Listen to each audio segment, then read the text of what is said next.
I'm Elliot Peters, and this is What Was That About?, a show that tries to get to the point of every movie. Today we're talking about the original summer blockbuster, a movie that changed the game for popular cinema the world over. It's Jaws. You can expect a couple deep dives, a tangent or two, and at the end we'll decide once and for all, what was that about? All that and more after this quick intro.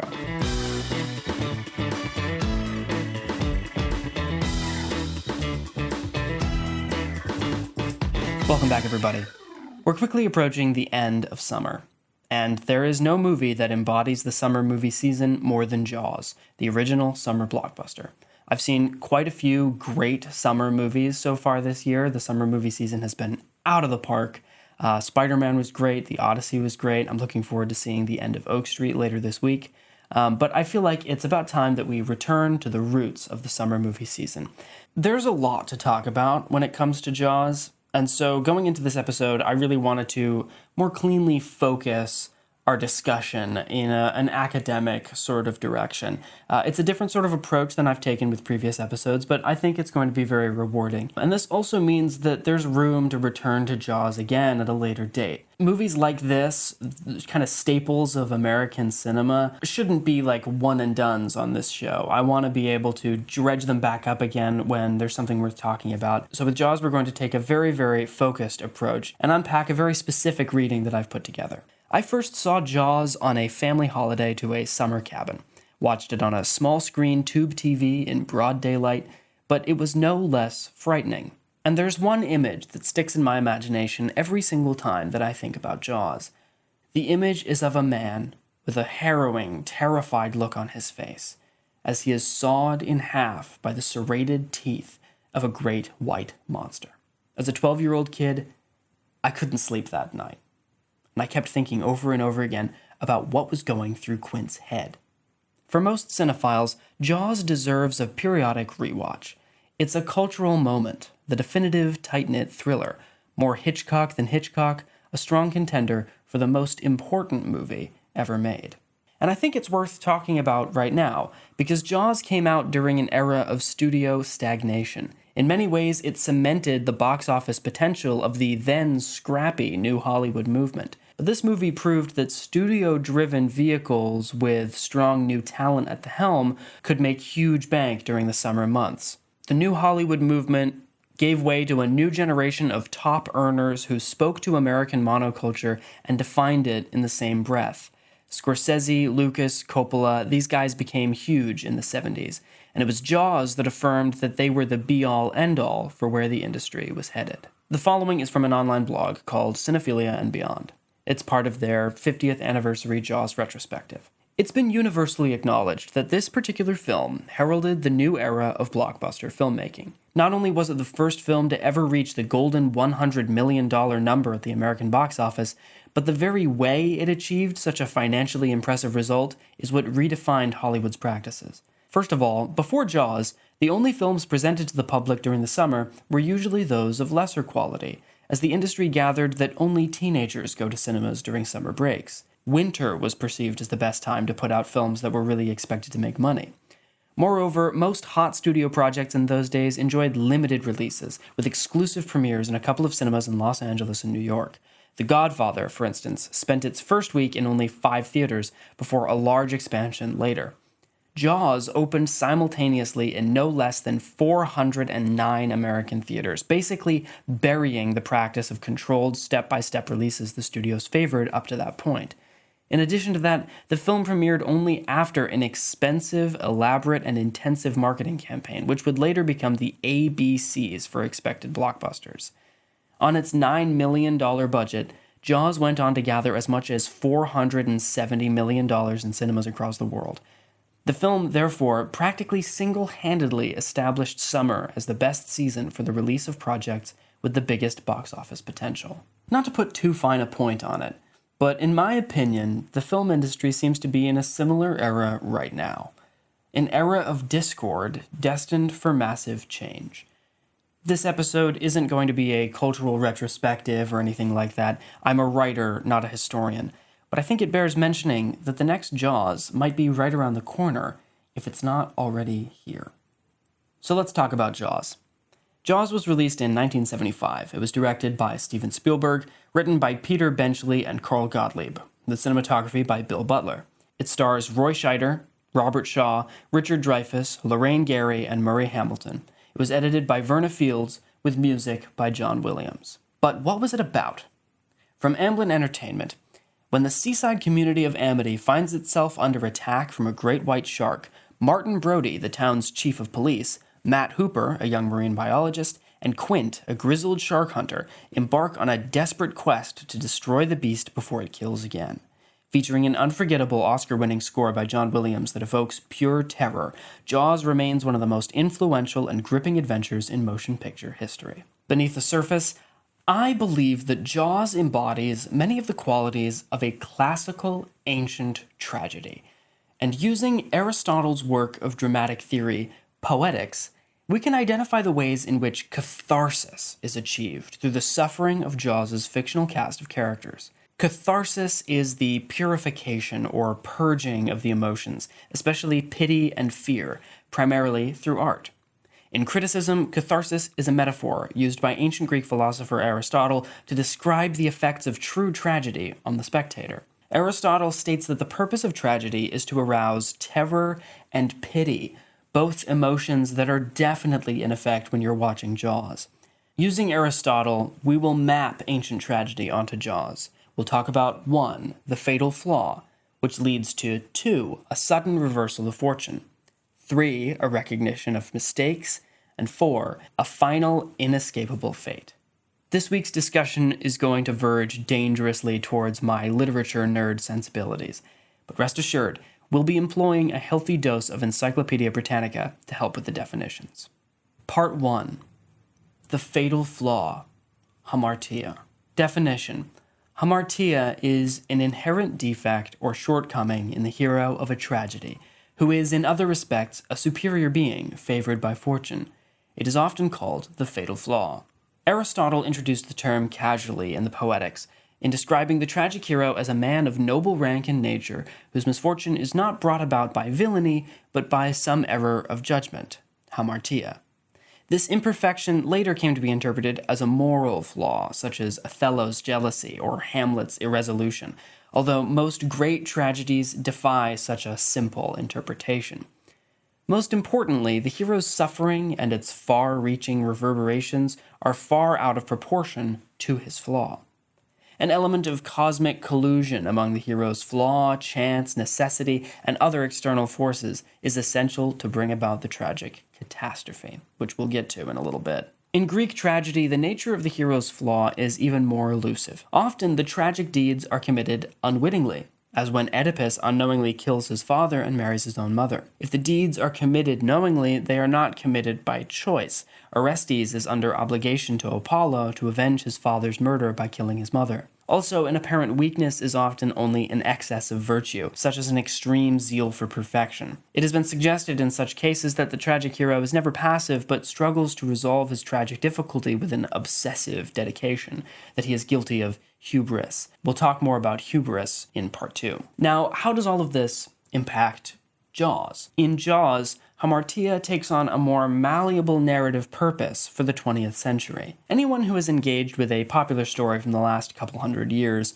knows that a fatal flaw can often be overcome. Hamartia in Jaws therefore appears in 2 different forms. One that's more close to the classical Greek form, which is fatal, and one which is the more modern Christian form, which can serve as the basis for redemption. This brings us to Chief Brody. Brody is the police chief on Amity Island, and his fatal flaw is his indecisiveness in the face of unfamiliarity. Brody is afraid of the water, and initially struggles to act decisively. His fear is understandable. There's a gigantic shark in the ocean, but his uncertainty and reluctance to confront the shark contribute to the escalating crisis. He's an outsider, a city cop from New York who has found himself in over his head in the small town of Amity. His character arc involves overcoming this fear and becoming decisive enough to kill the shark. This is, I would argue, a Christian form of hamartia. Meanwhile, Quint is the more classical Greek representation of the fatal flaw.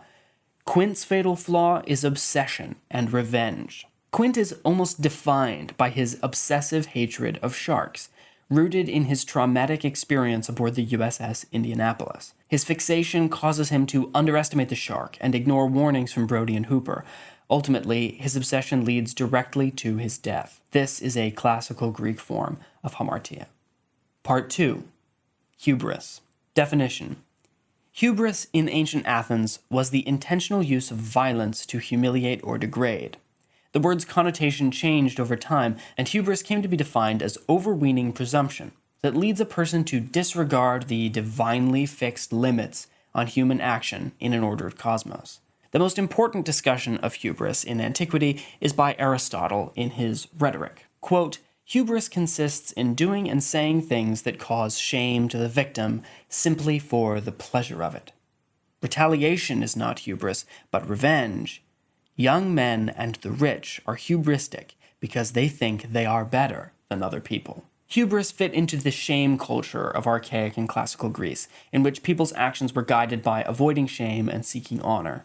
It did not fit into the culture of internalized guilt, which became important in later antiquity and characterizes the modern West. Because Greek has a word for error, hamartia, but not for sin, some poets used hubris to describe wrongful action against the divine order, essentially offending the gods. This usage led to the modern sense of the term and its assertion of impiety. So, doubtlessly, hubris is a very important trait of the classical tragedy. How does it appear in Jaws? Well, in Jaws, the concept of hubris can be observed most clearly in the characters of Matt Hooper and Mayor Larry Vaughn. Hooper's hubris comes from his overconfidence in his scientific knowledge and expertise. He arrives in Amity as a marine biologist who has studied sharks extensively. His knowledge is genuinely valuable, but he sometimes treats that expertise as if it gives him superior authority over everybody else. His clashes with Quint illustrate this particularly well. Quint relies on practical experience and instinct, whereas Hooper relies on scientific knowledge. The shark, however, repeatedly demonstrates that it cannot simply be reduced to a scientific problem, and Hooper gets attacked while inside of a shark cage. Meanwhile, Mayor Vaughn's hubris is different, and perhaps a more dangerous kind. His excessive confidence comes from his belief that he can control the situation through his position of political authority, and perhaps most pivotally, his business interests as a capitalist. The mayor is convinced that keeping Amity's beaches open is necessary for the town's economy. Even after evidence of the shark becomes increasingly difficult to ignore, he attempts to minimize the threat and pressure Brody into cooperating. In this way, Vaughn represents institutional or political hubris, the belief that money and social pressure can control a natural threat that is fundamentally beyond human control. Both of these characteristics, however, are more environmentally enriching than they are narratively tragic. It is again Quint who best represents hubris in the classical sense. His excessive pride comes from his belief that his experience makes him capable of defeating any shark.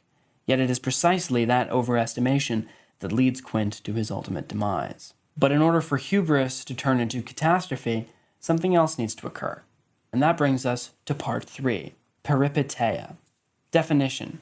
Peripeteia is the turning point in a drama, after which the plot moves steadily to its denouement.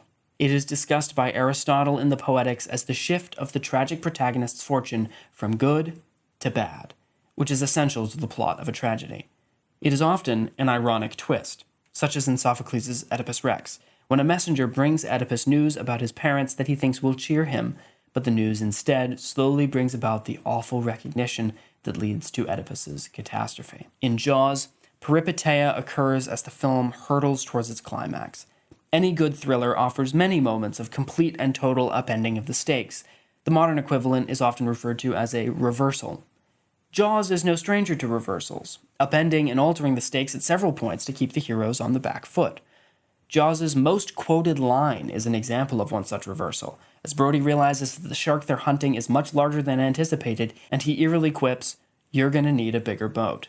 But perhaps the reversal most in line with the Greek concept of peripeteia is the destruction of the orca, when the previously sequentially developing hunt devolves into out-and-out chaos, leading to the stranding of Brody at sea and the gory death of Quint. Which brings us to part 4, catastrophe, anagnorisis and nemesis.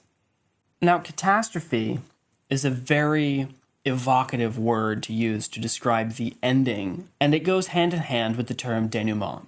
The denouement is the conclusion after the climax of a narrative, in which the complexities of the plot are unraveled and the conflict is finally resolved.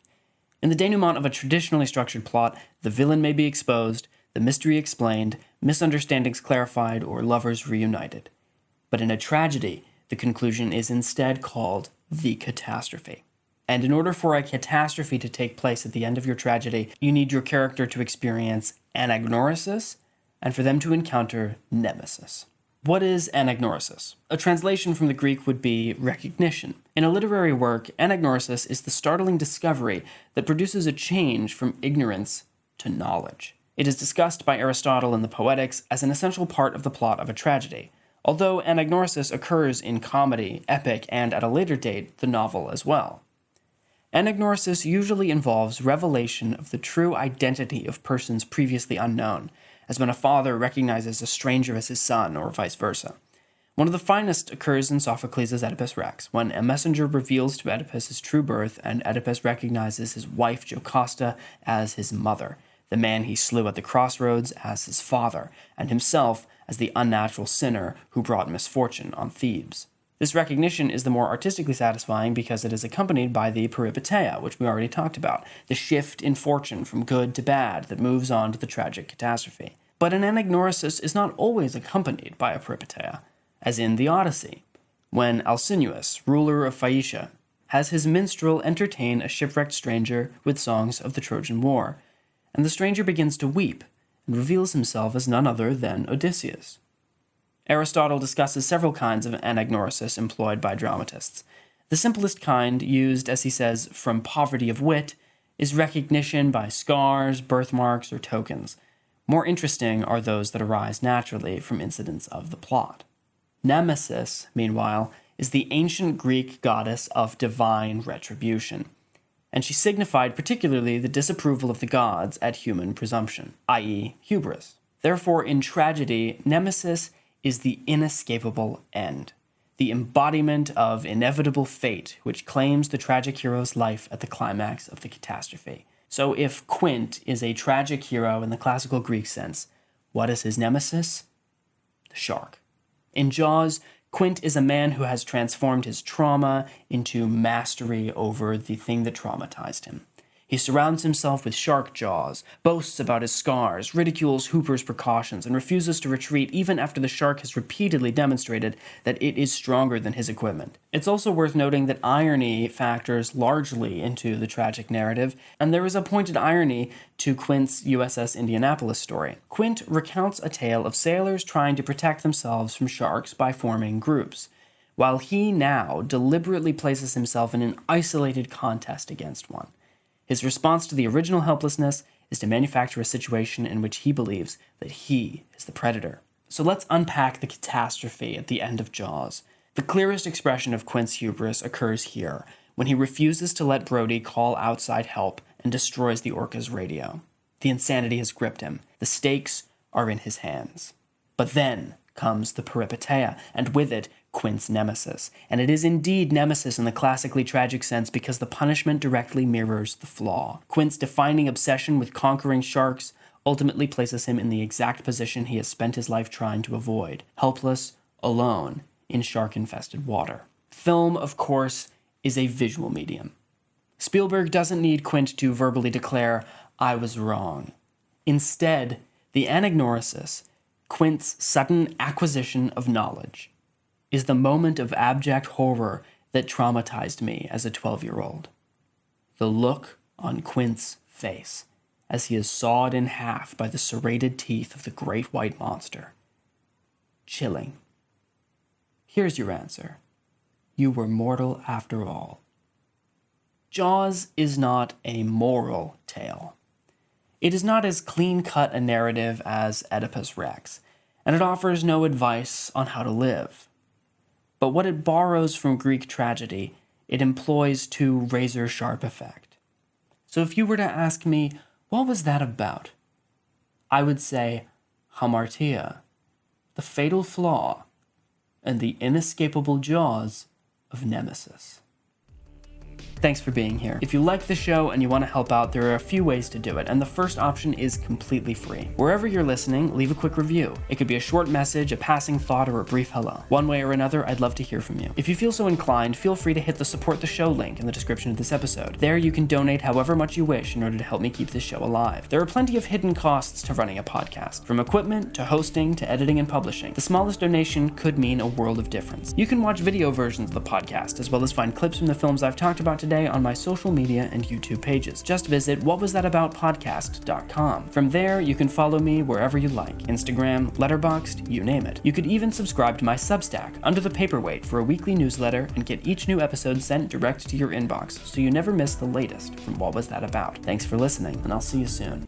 Bum, bum, bum,